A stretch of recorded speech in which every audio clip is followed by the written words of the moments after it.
Welcome back everyone. In today's video, I'm going to be sharing with you my experience with hydro dipping. This is going to be my first time attempting this, so this is not going to be an instructional video or a how-to. There's plenty of other professionals out there who make really good videos, who know what they're doing. They know way more than I do. But I've done a little bit of research, and I'm hoping that through this process, I can help somebody out who's maybe attempting this for the first time. Maybe you could even learn some of my mistakes. For those of you that don't know, hydro dipping, also called water transfer printing, is a process with film and water, and you can pretty much use this with any 3D object. And basically what you're doing is transferring the film to the object through water transfer. It sounds kind of complicated and a little confusing, but I'm going to do my best to kind of walk you through all the steps and everything that I do. Hopefully you can make better sense of it. I don't want to ramble on too much, so I'm going to get straight to the footage. Hope you guys enjoy the video. Here are the parts laid out that I chose to dip.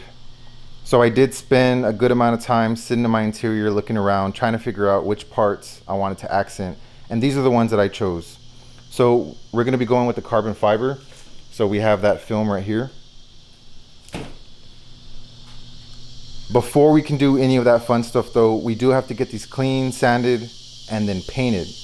I think a lot of people don't realize that the parts have to be painted before you dip them.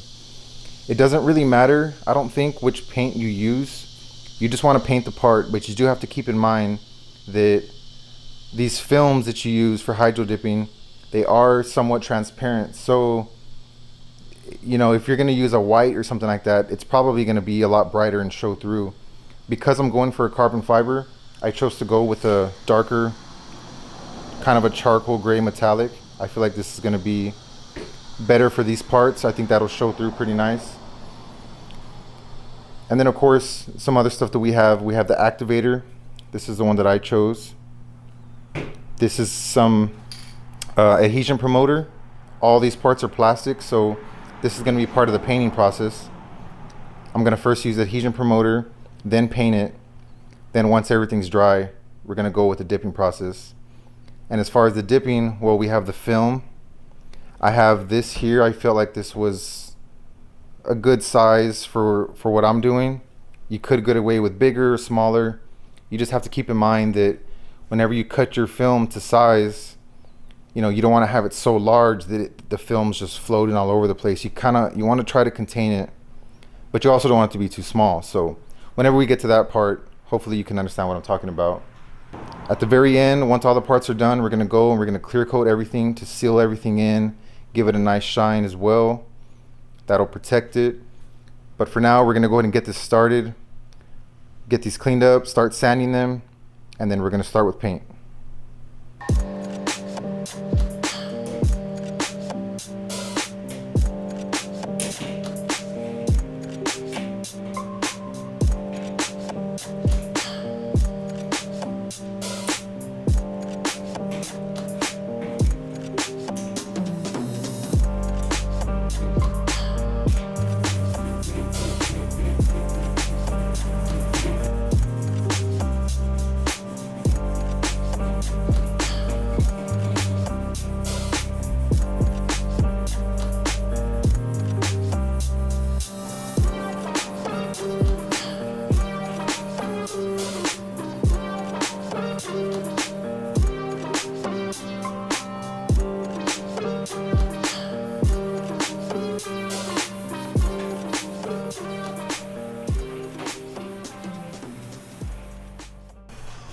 I was able to get everything all sanded and scuffed. On this piece here, I used a small flathead and I was able to pop these off. Just got to be real careful not to bend them because they're pretty thin. But as you can see, everything is scuffed. On these two pieces, this one and this one, it's kind of hard because they're not exactly chrome plated, and they're definitely not chrome. They are plastic, but you can still kind of see that shine to it. Everything is scuffed all the way. I didn't want to go super coarse with the sanding, so it is scuffed. But on all these pieces, especially this one and that one, because of that sheen that it has, it's going to be really, really important that we use an adhesion promoter. So we are going to use that for all these pieces anyway, but Now that this is done, we're gonna go ahead and start with the adhesion promoter. Maybe do 1 or 2 coats of that, let that flash, and then we're gonna get straight to the base coat.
Got all the pieces sprayed.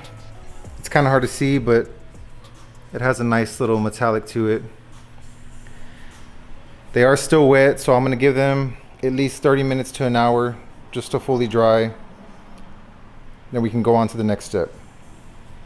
We've allowed the pieces to dry for about 45 minutes. Everything is dry to the touch. And as you can see, I already cut the film to the size that I need. I decided to start with this piece. This is the one that goes around the AC vents. It's a little bit smaller, so hopefully we can get it right the first try. But I cut the piece extra around the sides to allow for any flex or anything. Once you're dipping the piece in, the film tries to move with it, so you want to make sure to have some extra around there just to be safe. It's better to have, some of this is going to go to waste, but it's better just to waste the film and make sure you get a clean part rather than it coming out too short or something. So that's where I decided to cut this one. Now there's a lot of different talk about taping the edges. Some people feel that it's best to tape the edges. Some people feel that you don't want to tape it. And the reason for that is because whenever you put the film into the water, once the water hydrates, it naturally wants to kind of expand, and the tape will kind of prevent it from expanding. So the only problem is I don't have one of those big tanks with the dividers that the professionals use. So I'm thinking what I'm doing, I might need to tape the edges. So I think that's what I'm gonna do. I'm not sure if I'm gonna go with 2 edges or all 4, but I'm gonna get this taped up and then we'll head over to the tank and we'll see what's next. All right, we have our tank full of water. I do have a thermometer over here just to make sure that we have the right temperature. You want to sit right between 80 and 90 degrees. Right now we're right at 85, so that's pretty much the sweet spot. So I have the film here, it's taped up, ready to go. And again, the tape is to avoid the film from expanding and kind of losing shape. But whenever we place it in, we want to check for air bubbles, make sure there's no bubbles or anything. If there is, we can just kind of blow them out a little bit or just move the film around to make sure that it lays nice and flat. We're going to need it to lay in here for about 60 seconds just to hydrate the film. After 60 seconds, we're going to go with our activator. We're going to spray this on. Same thing, this is going to be kind of the hard part, is you need to find that balance of, the perfect amount. You don't want to overdo it and you don't want to underdo it either. There could be problems either way, so hopefully we get it right the first try. Right after that, it's ready to dip. You want to come in at an angle, nice and slow. So you'll see the process for that, but we're going to go ahead and lay the film in right now.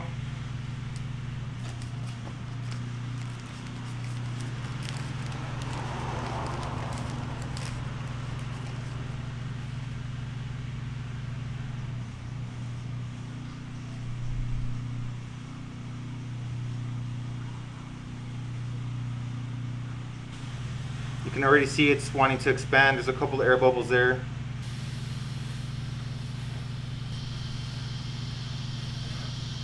So you can see I was able to blow out some of the air bubbles. That one's being a little bit stubborn, but I'm not too worried about it because it's gonna land right in the middle. So we're gonna give this 60 seconds, come back with the activator, and get ready to dip. All right, it's been about 60 seconds. We're gonna spray with the activator. We're gonna go for it.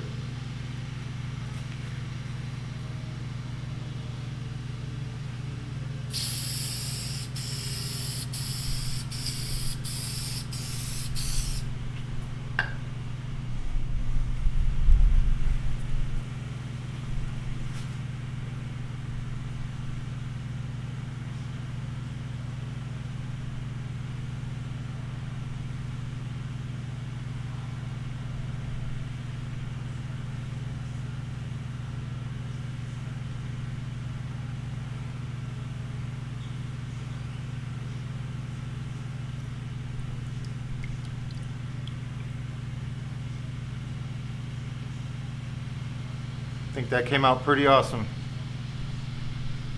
I got a little ahead of myself and I forgot to put some gloves on.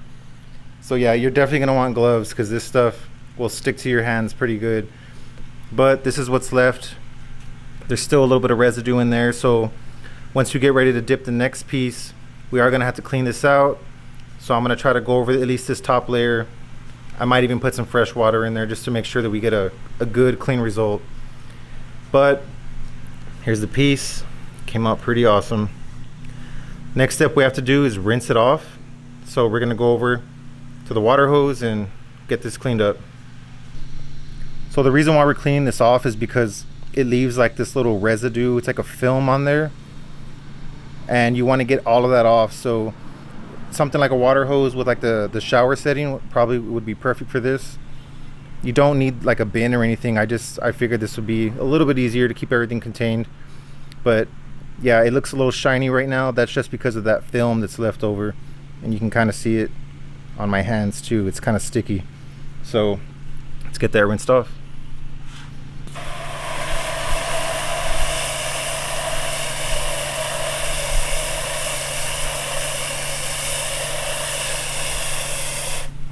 You can see all this white.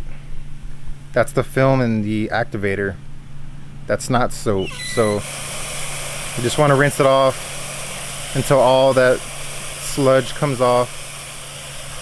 And you know when it's off because you're gonna have, it should be kind of like a nice matte finish to it. And that's what you want before we clear it.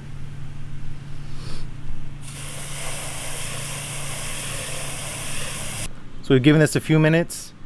And I don't know if you can see on camera, you probably can't tell, but everything's cleaned off and now it has a nice matte finish to it. So this piece is ready for paint, but now we need to do all the other pieces and hopefully it all goes smooth.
All the parts are dipped, and I gotta say, for my first try, I think these things came out really, really good. I'm really happy with them.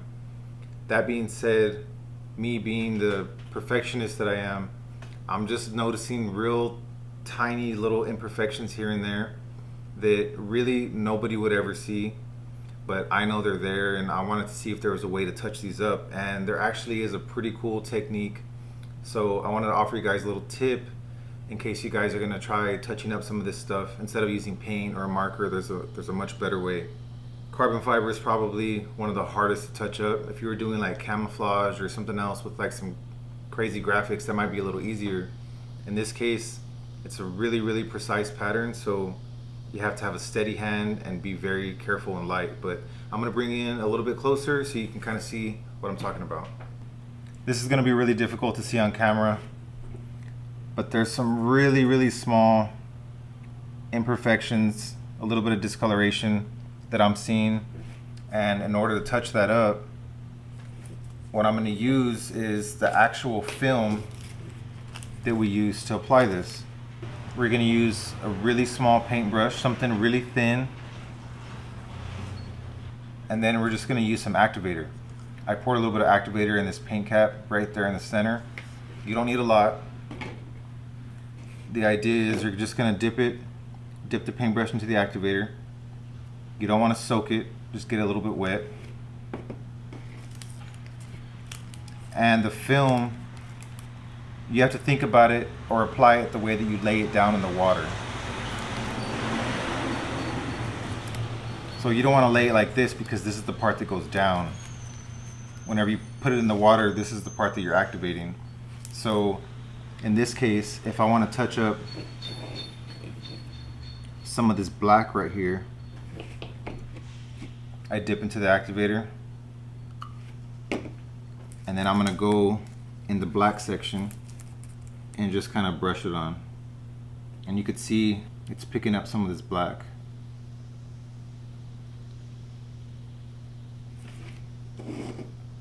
Then we can go in, and you just kind of want to dab it. You don't really want to paint it on.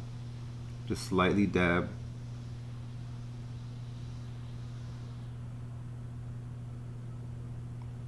If you take your time with this, you can get pretty precise results, and it'll be just enough to take the eye off of the area that's messed up or damaged. Now, this isn't going to fix everything, but if it's really, really small areas like this, then this is the perfect solution. Once it cures, it's solid, it dries, and everything will be good. You'll be ready for clear. Just a little tip for you guys, but I found it helpful for me. Rather than going and re-dipping the whole part, it really wasn't necessary. It was just some real small areas, so this worked well. Hopefully it'll help you guys out. It's time for the clear coat. I don't want to have too many pieces up here at once, so we're just going to do a few at a time. Right now they have a nice matte finish to them, but we're going to put a high gloss on it. I'm going to go for about 3 coats just to be safe. 1 tacky coat and then 2 medium wet coats. So we'll see how it goes.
I'm not sure how well the camera is picking this up, but the finish on these is amazing. It came out really, really good.